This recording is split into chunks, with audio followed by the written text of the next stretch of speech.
आता एकता परिषदवाल्यांनी जो कार्यक्रम लावला तर सर्व जमाती, फक्त महाराष्ट्रात 45 जमाती आहेत, भारतात जास्त आहे.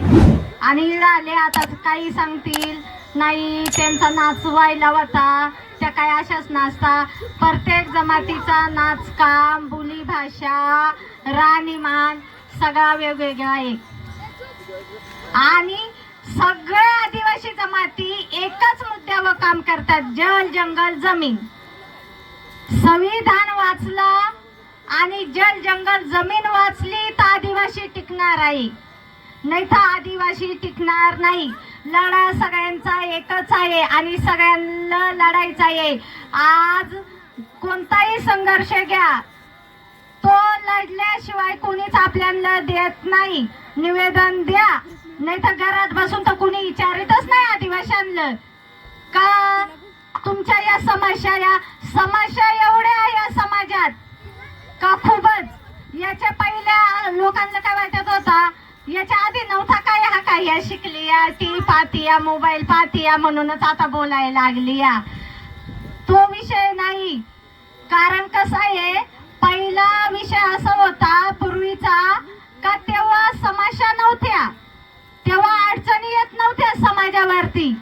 आणि आपला समाज एवढा म्हणजे सुशिक्षित नव्हता झाला. आता कसं जे शिकलेला वर्ग आहे, कर्मचारी वर्ग आहे, ते शिटीत राहतात. शिटीतून त्यांनी काय केलं का तिकडच्या वेशभूषा, देव, सगळ्या बऱ्याचशा गोष्टी समाजात गावापर्यंत पोहोचवल्या आणि त्याचा इतका मोठा झटका बसून गेला समाजाला का खूपच काही. आणि आता कुठेतरी शिकल्या समाज, मुली मुलं आणि कुठेतरी नोकरीला लागायच्या मार्गावरती तर नोकऱ्याच काढून घेतल्या. सरकार तुम्हाला काही फुकाट देणार नाही. आज बघितला ना पेसावाल्यांचा किती मोठा लढा, जल जंगल जमिनीचा तर चालूच आहे. त्यांनी एवढा प्रोजेक्ट तयार करून ठेवलं 10 वर्षाचा. आता पुढे 10 वर्षात काय करणार सरकार, तर त्यांचा प्रत्येक जमिनीवरती काय केलेला आहे, प्रोजेक्ट तयार आहे. फक्त तो आदिवाशांपर्यंतच नाही पोहोचला. कारण तुम्ही मालक आहे ना, त्यांनी एक प्रोजेक्ट उभा केला काही का आदिवासी उठता, कारण त्या मालक आहे. दुसरा लगेच त्याने उभा केला का लगेच तयारच आहे समाज. पण त्यांनी असा केलाय का एकच ते फायनल करू राहिली या. एक झाला का दुसरा, दुसरा झाला आणि प्रत्येक जिल्ह्यात, प्रत्येक तालुक्यात, प्रत्येक गावागावात तेच काम चालू आहे या. तुम्ही पाहिलं असेल आता या कंपाऊंडा किती झाली या.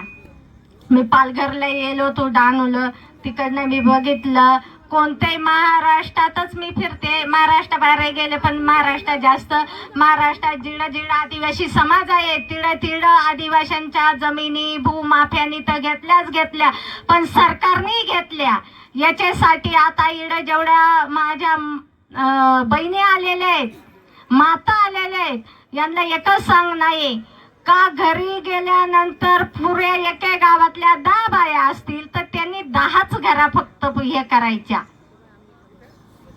त्यांना आपला जल जंगल जमीन आणि एकता परिषद काय काम करते हेच माहिती द्या.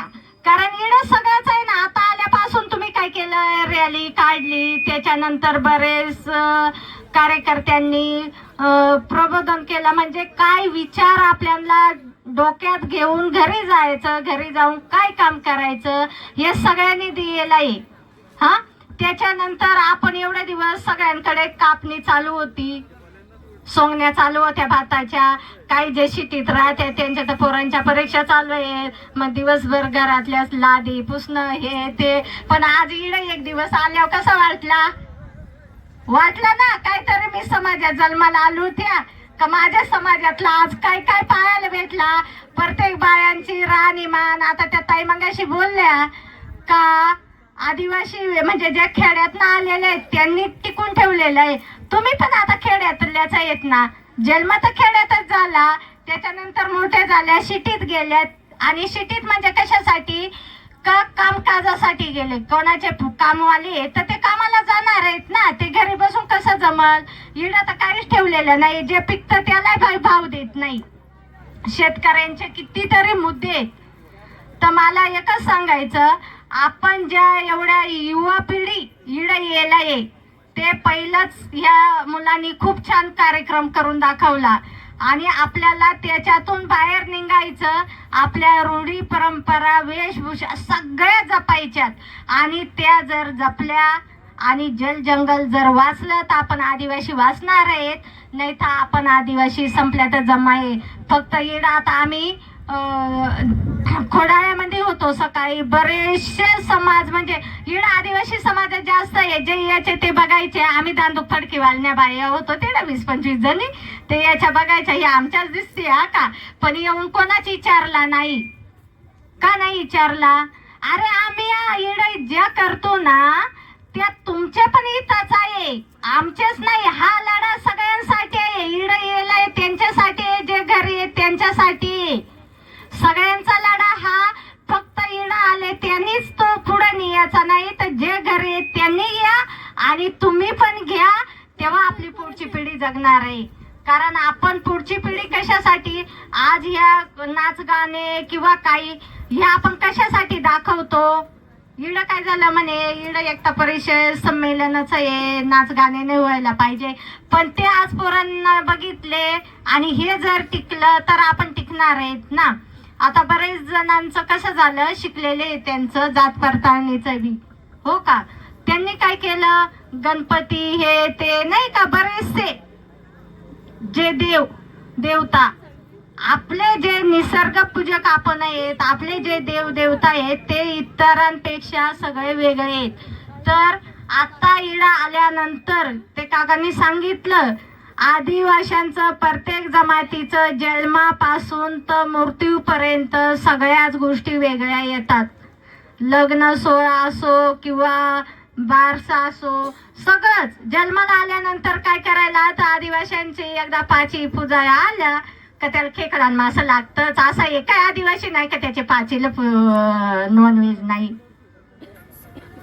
हा, मेल्यानंतर आपल्यातही बी विधवा महिला मेल्यावर तिची विधी वेगळी असती आणि सुवासिन मेल्यानंतर तिची विधी वेगळी असती.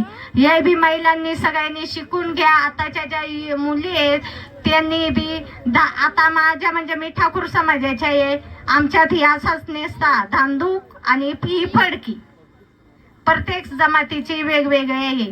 तर सगळ्यांनी ना सगळ्यांच्या ज्या ज्या जमातीत ज्या ज्या महिला आहेत त्यांच्या रूढी परंपरा मी तुम्हाला सांगत नाही रोजच घाला, पण जेव्हा जेव्हा आपला कार्यक्रम राहील आदिवाशांचा तर ते कार्यक्रमाला कमीत कमी 1 दिवसासाठी तरी वेशभूषात या.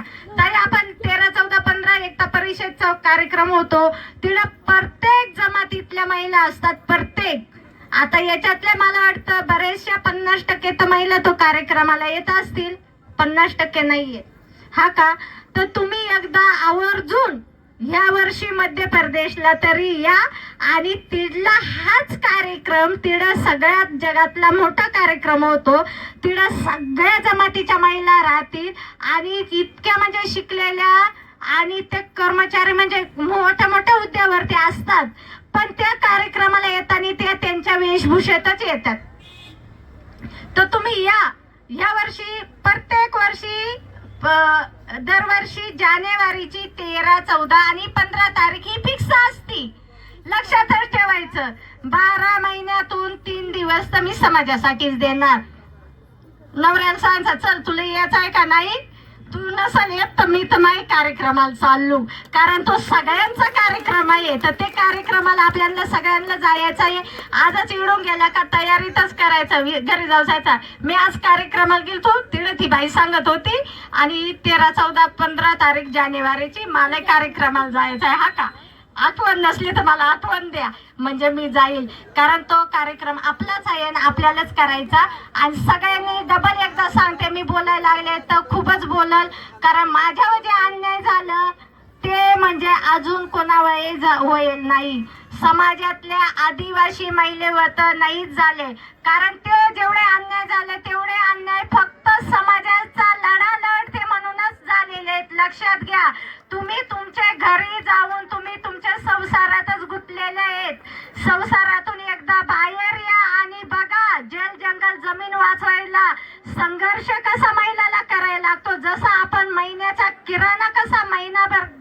संसार चालवायला संघर्ष करतो, तसा जल जंगल जमिनीसाठी जेव्हा महिला येऊन बाहेर पडते, ताईंचा पण खूप मोठा संघर्ष आहे, तशी मी पण एक संघर्ष समाजासाठी करते आणि समाजाच्या जल जंगल जमीन वाचवायसाठी करते. पण ह्या व्यवस्थेनी इतकं मला दबाव आणून इतकं त्रास दिलेला आहे, तर त्या त्रासासाठी जर सर्व समाज जर एकत्र आलं तर नक्कीच आपण ही व्यवस्था उलथून पाडल्याशिवाय राहणार नाही. मी एवढे बोलते आणि माझे 2 शब्द संपवते. जय जवाहर, जय आदिवासी, जय संविधान.